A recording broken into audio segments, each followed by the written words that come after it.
ጤና ይስጥልኝ ክቡራትና ክቡራን የዩቲዩብ ቻናል ቤተሰቦች የሰዓቱን 3 አጫጭር መረጃዎች ይዤ ቀርብ ያለው እስከ ፍጻሜው አብራችሁን ቆዩ።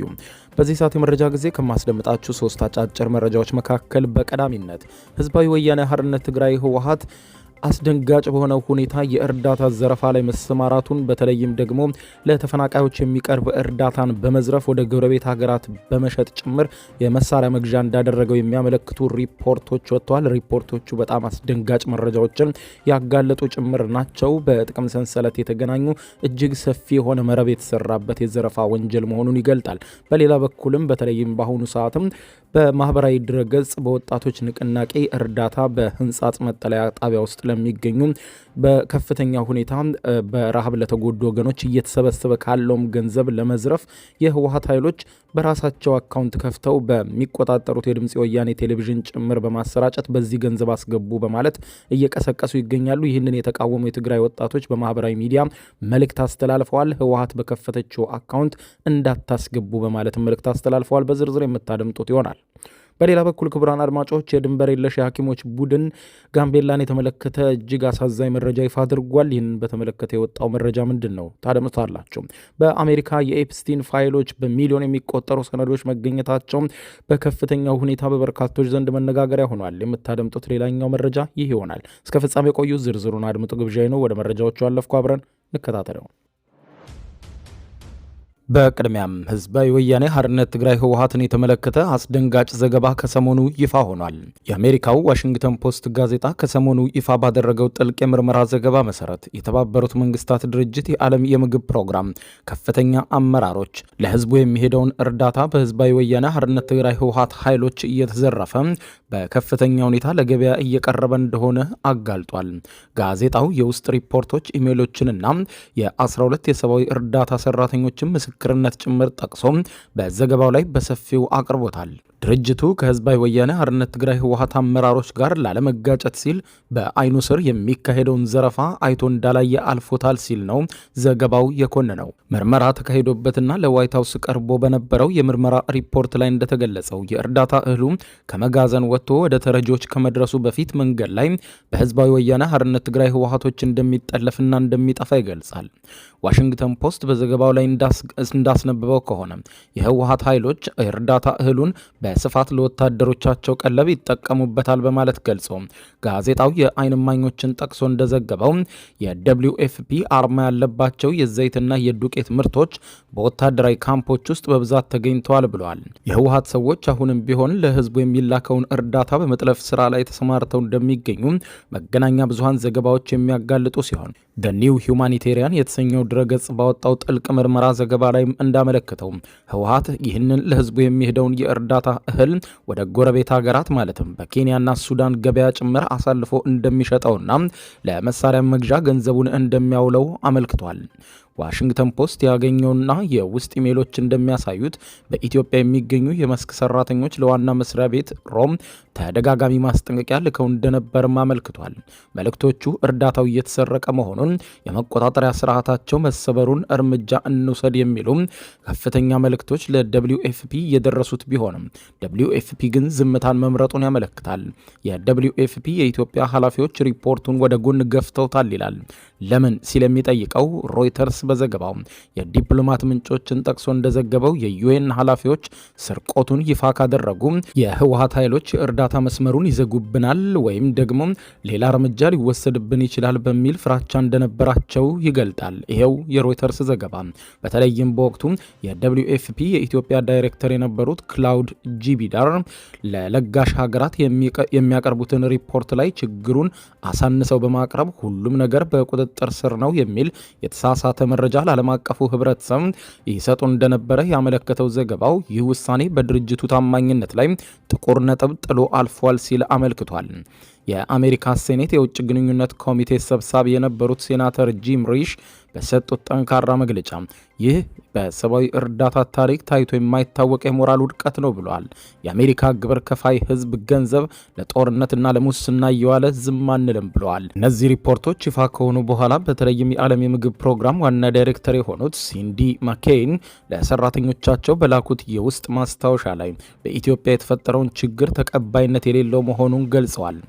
በኢትዮጵያ የWFP ዳይሬክተር የነበሩት ክላውድ ጂቢዳር እና ምክትላቸውን ከስልጣን መልቀቃቸውን ዘጋርዲያን ዘግቧል። የህዝባዊ ወያኔ ሓርነት ትግራይ ህወሓት የዘረፋ መረብ አሁንም ተስፋፍቶ የቀጠለ ሲሆን በተለይም በህንጻጽ የስደተኞች መጠለያ ካምፕ ውስጥ የሚገኙ በርካታ ተፈናቃዮች ለረሃብና ለችግር መዳረጋቸውን ተከትሎ በወጣት የማህበራዊ ሚዲያ አንቂዎች ዘንድ ከፍተኛ ንቅናቄና ከፍተኛ የእርዳታ ማሰባሰብ እየተካሄደ ባለበት በአሁኑ ሰዓት ህወሓት በሚቆጣጠረው በድምጽ ወያኔ ቴሌቪዥንና በትግራይ ቴሌቪዥኖች ለህንጻጽ የስደተኞች መጠለያ ካምፕ ውስጥ ላሉ ምስኪኖች የሚሰበሰበውን ገንዘብ ወደ ራሱ አካውንት እንዲገባም በቴሌቪዥኖቹ የራሱን አካውንት አስቀምጦ በተፈናቃዮቹ ስም ገንዘቡን ሲሰበስብ ታይቷል። ይህ የህወሓት እንቅስቃሴ እጅግ ያስከፋቸው የትግራይ ክልል ወጣቶች ሁኔታውን ፈጽሞ እንደማይታገሱት በመግለጽ ለህወሓት ማሳሰቢያ እየሰጡ ነው። ይህንን አደገኛ የህወሓትን እንቅስቃሴ ካጋለጡ የትግራይ ወጣቶች መካከል አንዱ በማህበራዊ ትስስር ገጹ ባሰራጨው መልእክት ተከታዩን ብሏል።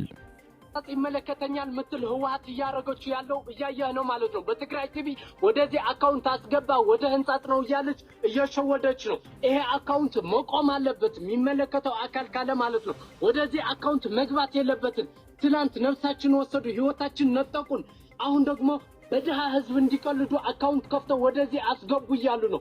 እኛ አንፈልግም። እኛ ምንም ነገር ምንፈልገው ነገር የለም ከናንተ ህወሓታውያን ውጥልን ከሀገራችን። እኛ ሰላም ነው ምንፈልግ። በቃ ይሄ ነው 4 ነጥብ። ህወሓታውያን ይብቃችሁ። እናንተ ምንም ጥቅም የላችሁ።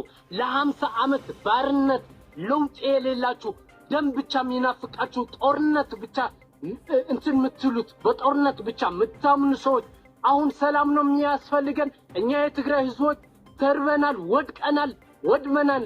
ህዝባችን በየበረሃ በሊቢያ እየተጓዘ ተሰቃይቷል። ለ50 ዓመት ለውጥ የሌለው ማለሊት ህወሓት ለውጥ የሌለው ልጆቻችሁ ውጭ አስቀምጣችሁ እኛ በራብ እርስ በራሳችን ተፈጃጀን፣ ከጎረቤታችን ተፋጀን። ከማን ጋር እንኑር? እኛ የትግራይ ህዝቦች ለውጥ እንፈልጋለን። በሌላ በኩል አሳዛኝ ዜና በጋምቤላ ክልል በአንድ ቀን ብቻ ከ100 በላይ በጦር መሳሪያ የቆሰሉ ሰዎች ለሕክምና መምጣታቸውን የድንበር የለሽ የሐኪሞች ቡድን ባወጣው መግለጫ ገለጸ። በጋምቤላ ክልል በቀጠለው ግጭት ረቡዕ ዕለት ብቻ ከ100 በላይ በጦር መሳሪያ የቆሰሉ ሰዎች ወደ ሕክምና ተቋማት መምጣታቸውን ዓለም አቀፉ የድንበር የለሽ የሐኪሞች ቡድን ገልጧል። በጋምቤላ ከ2 ሳምንት በላይ በዘለቀው ግጭት በርካቶች ሕይወታቸውን ማጣታቸውን ዓለም አቀፉ የድንበር የለሽ ሐኪሞች ቡድን MSF ያስታወቀ ሲሆን ቡድኑ ታህሳስ 15 2018 ዓ.ም አመሻሽ ባወጣው መግለጫ ረቡዕ ዕለት ብቻ ከ100 በላይ በጦር መሳሪያ የቆሰሉ ሰዎች ወደ ሕክምና ተቋሙ መምጣታቸውንና በሚቀጥለው ቀናትም ግጭቱ ከቀጠለ ሕይወታቸውን የሚያጡ በርካታ ሰዎች ሊኖሩ እንደሚችል ስጋት እንዳለው ገልጿል።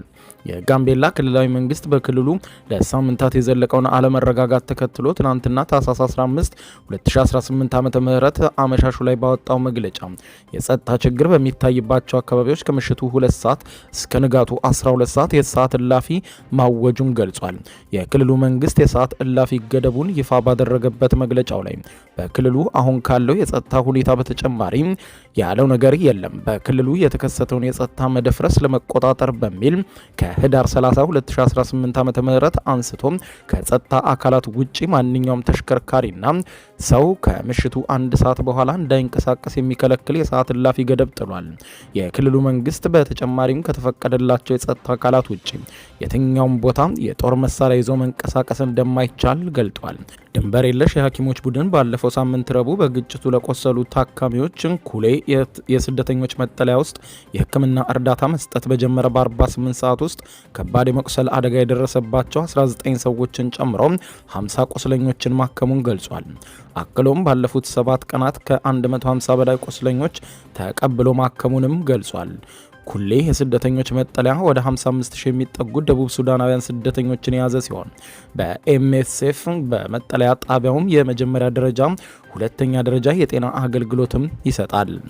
በመጨረሻም የአሜሪካ ባለስልጣናት ከወሲብ ወንጀለኛው ኤፕስቲን ጋር የተያያዙ ከ1 ሚሊዮን በላይ ሰነዶችን ማግኘታቸው ተሰማ።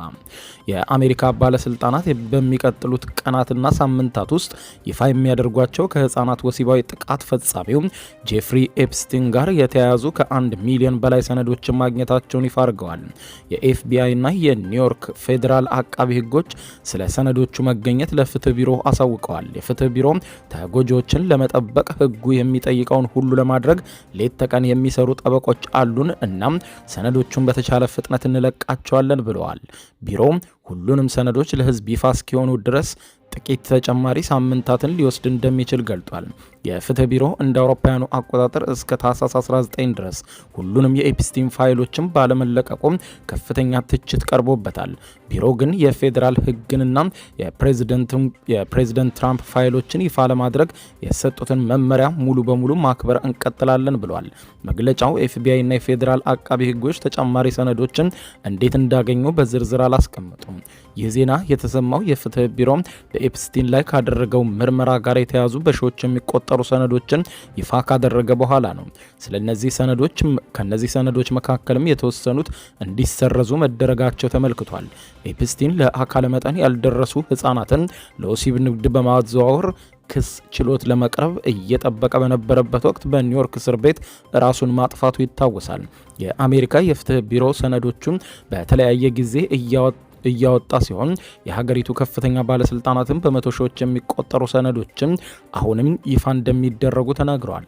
ሰነዶቹም ለህዝብ ይፋ መደረግ የጀመሩት ኮንግረስ የአሜሪካ ፕሬዝደንት ዶናልድ ጄ ትራምፕ ታዳጊዎችን በወሲብ ንግድ በማሰማራት የተፈረደበትን ጄፍሪ ኤፕስቲን ሰነዶችን ይፋ እንዲያደርግ የሚያዝ ህግ ከፈረሙ በኋላ ነው።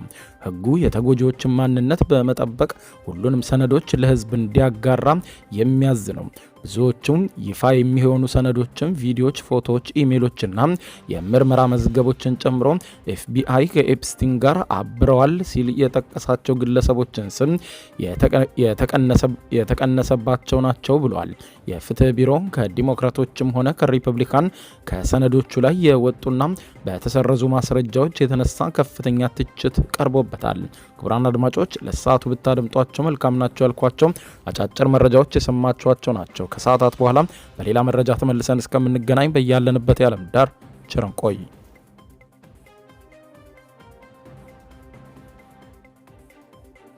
የዩቲዩብ የስኬት ሚስጥሮችን በዝርዝር የያዘው የአቤል ብርሃኑ የወይኗ ልጅ መጽሐፍ ሁለተኛ እትም በገበያ ላይ። ዩቲዩብ ለመጀመር በአጭር ጊዜ ስኬትን ለመቀዳጀት አስበዋል?